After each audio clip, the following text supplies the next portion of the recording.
Hello everyone, myself Komal Bhatti, and in this video we are going to discuss about the basic introduction of pharmacology. It is the first part of Pharmacology 1 B Pharm semester 4. So let's get started. So what is pharmacology? So pharmacology is divided into two terms. First is pharma and second is logy. So pharma means drug and logy means study. So study of drug is known as pharmacology. तो इसमें दो चीज आती हैं। Pharmacology is all about the study of drug. अब जो study हम करते हैं ड्रग की, वो दो कंडीशंस इसमें होती हैं whenever we administer any kind of drug. दो कंडीशन क्या है वो? पहली कंडीशन ये है उसमें कि ड्रग ने हमारी बॉडी पे क्या रिस्पॉन्ड किया जब हमने एडमिनिस्टर की वो बॉडी। सेकंड कंडीशन, हमारी बॉडी ने उस ड्रग के रेस्पेक्ट में कैसे एक्शन शो किया। तो इन दोनों कंडीशन को हम बोलते हैं, first is pharmacodynamics and second is pharmacokinetics. अभी हम आगे चल के पढ़ेंगे कि फार्माकोडायनामिक्स कौन सा होता है एंड फार्माकोकाइनेटिक्स क्या होता है। तो फर्स्ट पॉइंट में ये कहता है कि pharmacology is all about study of drug. कैसा स्टडी ऑफ ड्रग? कि ड्रग्स का effect on body and bodies का response for that specific drug. Second point क्या है इसमें? अब ये ड्रग जो हम बोल रहे हैं, व्हाट एग्जैक्टली इज ड्रग? तो drug is any kind of agent which is used for diagnosis, prevention और treatment of any disease. Now what is the major difference between diagnosis, prevention and treatment? तो इन दोनों में अगर हम इन तीनों में अगर हम डिफरेंस की बात करें तो इन तीनों में एग्जैक्ट डिफरेंस है क्या? डायग्नोसिस का मतलब होता है किसी भी डिजीज का पता लगाना। आपको कैसे पता चलेगा, या हम डॉक्टर के पास जाते हैं तो कैसे पता चला डॉक्टर को कि हम किस डिजीज से सफर कर रहे हैं? तो वो डॉक्टर क्या करता है? डॉक्टर टेस्टिंग करता है, एक्सरेज हैं, सीटी स्कैन है, एमआरआई है। तो ये सारी चीज क्या है? डिटेक्ट करने के लिए डिजीज को जो टेस्टिंग की जाती है उसको हम कहते हैं डायग्नोस करना। नेक्स्ट ये कहता है प्रिवेंशन। प्रिवेंशन का मतलब होता है कि हम प्रिवेंट कर रहे हैं। लाइक इसने यहाँ पे वैक्सीन का एग्जाम्पल लिखा है, तो वैक्सीन के एग्जाम्पल से ये आपको समझ में आ रहा होगा कि हम खुद को प्रिवेंट कर लेते हैं। डिजीज होने से पहले हमने अपने बॉडी में वैक्सीनेशन की हेल्प से क्या करा कि कोई भी अगर डिजीज है, वो कोई भी वो वायरस है या एनी काइंड ऑफ डिजीज, वो हमें अफेक्ट नहीं करेगी हमारी बॉडी को। तो वो कहलाता है प्रिवेंशन। और प्रिवेंशन में बेसिकली हम बात करते हैं वैक्सीनेशन वगैरह की। नेक्स्ट है आपका ट्रीटमेंट। ट्रीटमेंट और प्रिवेंशन में क्या डिफरेंस रहा? प्रिवेंशन का मतलब होता है बचाव करना, और बचाव आपने कैसे किया? पहले ही आपने वैक्सीनेशन करवा ली किसी भी पर्टिकुलर डिजीज की, जिनकी भी वैक्सीन अवेलेबल होती हैं, और फिर हमारी बॉडी बची हुई है उस पर्टिकुलर डिजीज से कि वो हमें नहीं होगी। तो पहले से ही हमने क्या करा? प्रिवेंट वो चीज कर ली। नेक्स्ट जो ट्रीटमेंट है, ट्रीटमेंट क्या कहलाता है? डिजीज होने के बाद में आपको डिजीज हुई, आपने पूरा क्या करा? ट्रीटमेंट, मतलब आपने पूरा इलाज करवाया, तो वो आपका ट्रीटमेंट कहलाता है। एग्जाम्पल में इसमें लिखा है लाइक एंटीबायोटिक्स। आप बीमार हो गए तो एंटीबायोटिक्स आपको डॉक्टर प्रिस्क्राइब करता है और विद इन फ्यू डेज आप रिकवर कर जाते हैं उस डिजीज से। तो डिजीज कोई भी ऐसा एजेंट हो सकता है, या तो वो डायग्नोस करे, या वो प्रिवेंशन कर रहा है, या वो ट्रीट कर रहा है एनी काइंड ऑफ डिजीज।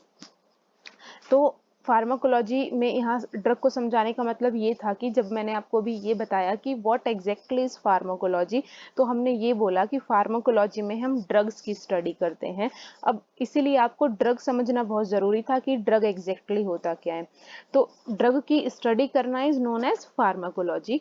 इसमें दो टर्म्स जो मैंने आपको अभी बताए थे, एक कंडीशन होती है कि ड्रग ने हमारी बॉडी पे क्या किया।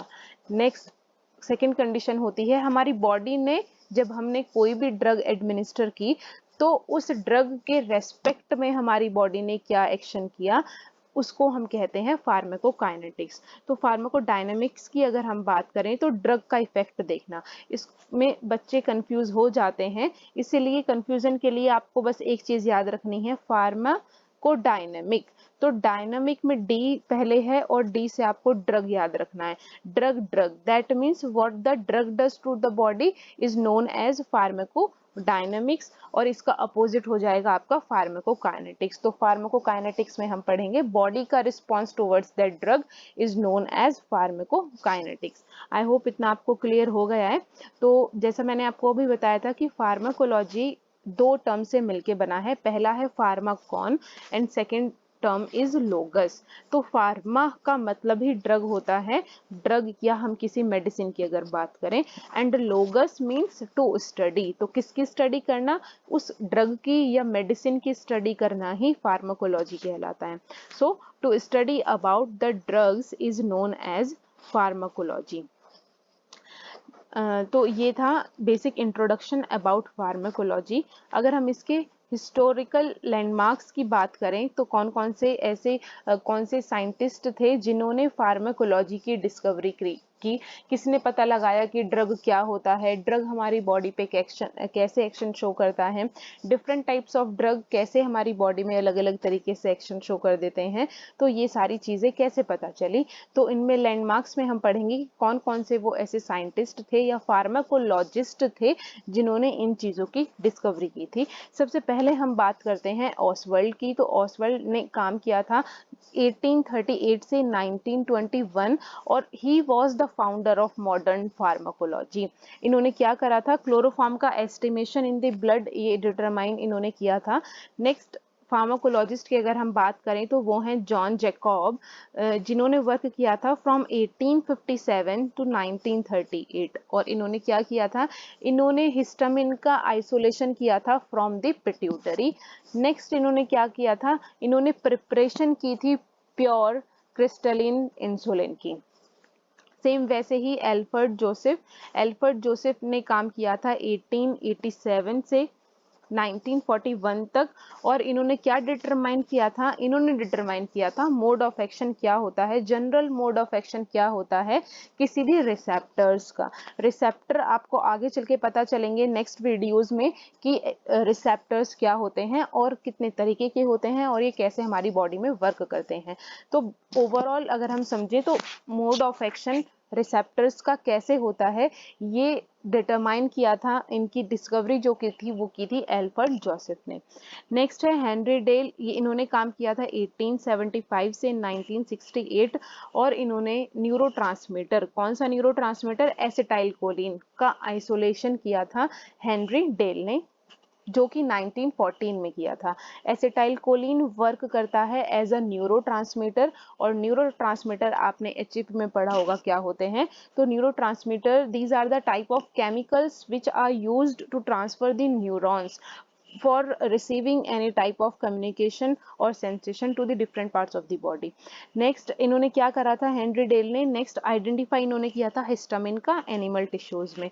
तो एनिमल टिश्यू में हिस्टामिन का आइडेंटिफिकेशन हेनरी डेल ने किया। Next role of histamine in allergy and hypersensitivity. तो हिस्टामिन का क्या रोल होता है एलर्जी में और हाइपर सेंसिटिविटी में, इसको भी डिटरमाइन हेनरी डेल ने किया था। नेक्स्ट एंड लास्ट है alpha blocker reduce blood pressure.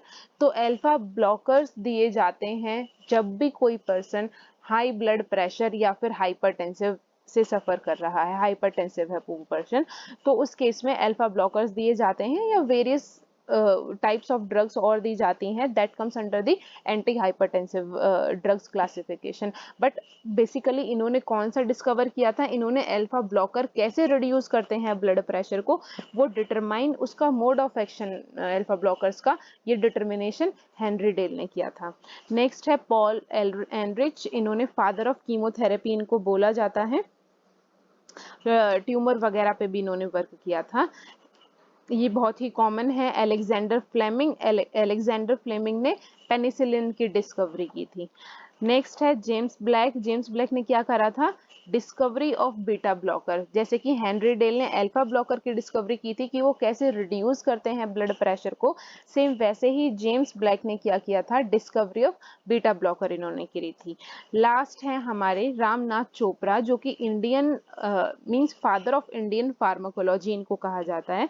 Indian pharmacologist थे रामनाथ चोपड़ा, और इन्होंने फर्स्ट किस चीज पे स्टडी करना स्टार्ट किया था, हमारे इंडियन मेडिसिनल प्लांट्स कौन कौन से हैं उनकी एक प्रॉपर सिस्टमिक स्टडी जो स्टार्ट की थी वो रामनाथ चोपड़ा ने की थी।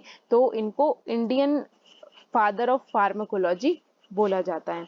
नेक्स्ट क्लास में हम नेक्स्ट टॉपिक करेंगे। So it was all about today's lecture.